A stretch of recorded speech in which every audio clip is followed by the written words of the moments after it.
नमस्कार दोस्तों, मैं सीएस सौरभ सक्सेना और स्वागत करता हूं आपका हमारे इस YouTube channel CS Saurabh Saxena में, जहां हम बात करते हैं रजिस्ट्रेशंस की, गवर्नमेंट स्कीम्स की और अलग अलग गवर्नमेंट के फॉर्म्स की। जैसे कि आपको पता है कि हम अपनी एक ट्रेडमार्क की सीरीज चला रहे हैं, जहां हमने पहले पार्ट में ट्रेडमार्क रजिस्ट्रेशन क्या होता है वो सीखा। दूसरे पार्ट में हमने सीखा कि टीएम से @ रजिस्टर्ड होने तक का सफर ट्रेडमार्क को किन किन प्रोसेस से गुजरना पड़ता है। तीसरे और चौथे पार्ट में हमने ट्रेडमार्क का समझा कि ट्रेडमार्क का जो अपोजिशन होता है उसका प्रोसेस क्या होता है, ट्रेडमार्क कितनी क्लासेस में रजिस्टर्ड होता है।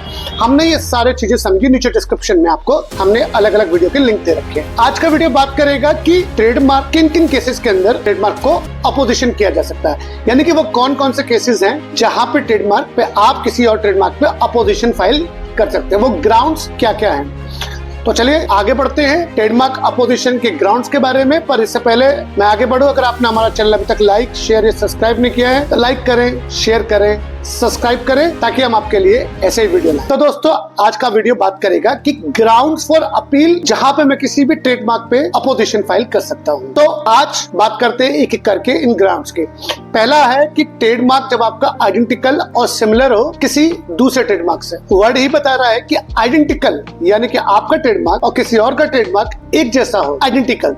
और सिमिलर क्या है कि आइडेंटिकल तो नहीं है, बिल्कुल एक जैसा तो नहीं है, पर काफी हद तक सिमिलरिटी मिलती है। जैसे कि अगर आप देखें आइडेंटिकल कि पंछी पेठा और पंछी पेठा, अगर ये दोनों अलग अलग दो अलग अलग लोग करवाएं रजिस्टर्ड तो ये आइडेंटिकल है। और सिमिलर किस ग्राउंड पे हो सकता है कि पंछी की स्पेलिंग में ऊपर नीचे कुछ थोड़ा बहुत चेंज कर दिया हो। So it is not exactly the identical but it is somehow a similar trademark, जो कि ग्रांट करने के लिए ग्राउंड फॉर अपील के लिए लायबल है। अगर किसी का ट्रेडमार्क कोई और आइडेंटिकल या सिमिलर होता है तो आप उसके ट्रेडमार्क पे टीएमओ एप्लीकेशन फाइल करके ऑब्जेक्शन दे सकते हैं। दूसरा ग्राउंड होता है कि जब ट्रेडमार्क हो डिस्क्रिप्टिव इन नेचर। डिस्क्रिप्टिव का मतलब होता है कि जब कोई ट्रेडमार्क किसी चीज की क्वालिटी या किसी चीज के बारे में बताए तो आप उसका ट्रेडमार्क नहीं करा सकते। जैसे मैं बोलूं कि ये योगर्ट जो है बहुत टेस्टी है, तो अगर मैं इस योगर्ट को टेस्टी को योगर्ट टेस्टी है तो मैं इसको अगर ट्रेडमार्क कराना चाहूं तो ये ट्रेडमार्क नहीं हो सकता, बिकॉज ये वो ऐसा ट्रेडमार्क जो किसी चीज का नाम या काम दर्शा रहा है, आप उसको ही ट्रेडमार्क करा लेंगे तो फिर आपकी ब्रांड का थोड़ा ट्रेडमार्क हुआ, वो तो आपने किसी काम का ट्रेडमार्क करा लिया। जैसे कि मैं बोलूं कि ये बेंच बहुत स्ट्रॉन्ग है, तो मैं अगर इसको ट्रेडमार्क कराऊं तो ये नहीं हो सकता, क्योंकि ये काम को दर्शा रहा है। भले ही इसका एक एक्सेप्शन और दे रखा हुआ है कि अगर आप ये कह दो कि हाँ मैं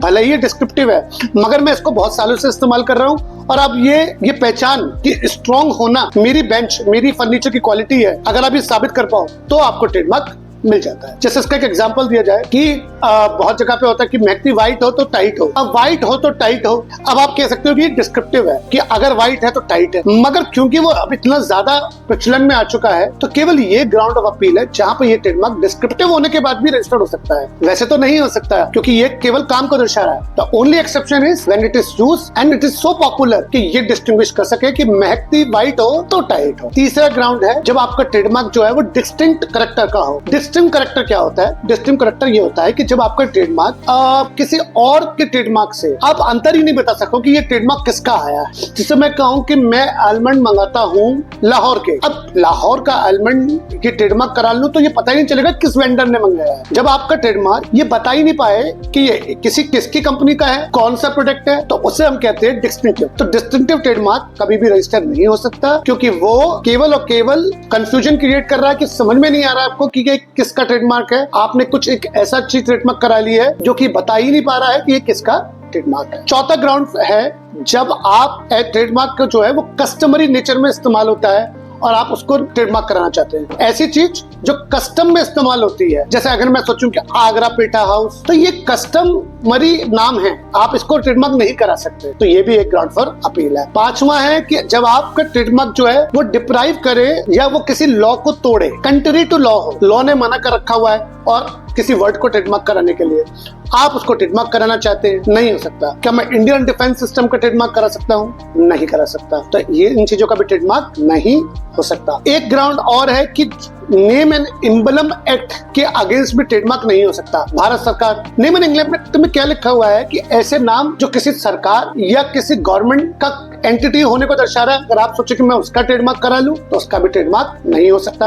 अगर आप ऐसा कोई ट्रेडमार्क कराना चाहते हैं रजिस्टर्ड जो किसी की रिलीजियस सेंटिमेंट्स को हर्ट कर दे, आप किसी एक व्यक्ति विशेष को धर्म को लेके उसका खिलाफ लेके आप उसका ट्रेडमार्क कराना चाहें, वो नहीं हो सकता। जब आप ट्रेडमार्क ऐसा रजिस्टर कराना चाहें जिसमें आपकी बैड इंटेंशन छुपी हुई है, तो भी आपका ट्रेडमार्क ग्राउंड फॉर ऑब्जेक्शन आ सकता है। सर ये कौन सा तरीका होता है जहाँ पे ट्रेडमार्क बैड इंटेंशन का हो? मान के चलिए केवल आपका काम ट्रेडमार्क आपने लिया, अभी आपने देखा कि एक ऑपरेशन सिंदूर हुआ, अब ऑपरेशन सिंदूर में बहुत लोगों ने उसका ट्रेडमार्क कराया। यहाँ पे इंटेंशन ये थी कि कल को कोई फिल्म बनाएगा तो हम इस ट्रेडमार्क को बेचेंगे, या इंटेंशन अपने आप को ट्रेडमार्क कराने का नहीं है, या इंटेंशन इसको आगे जाके बेचने का या कोई और इस्तेमाल ना कर सके इसलिए है, तो भी आपको ट्रेडमार्क नहीं मिलेगा। और भी छोटे छोटे पॉइंट्स हैं जो ट्रेडमार्क को रिफ्यूजल के लिए या ऑब्जेक्शन की कैटेगरी में आते हैं, और मैंने आपको मोटे मोटे बताया। पहला, आइडेंटिकल सिमिलर नहीं होना चाहिए, किसी से मिलता जुलता नहीं होना चाहिए। दूसरा, डिस्क्रिप्टिव ना हो। डिस्क्रिप्टिव का मतलब ये हो गया कि किसी काम को या किसी प्रोसेस को ना दिख रहा हो, उसमें आपका ट्रेडमार्क नहीं हुआ, वो काम का ट्रेडमार्क हुआ। डिस्टिंक्टिव ना हो।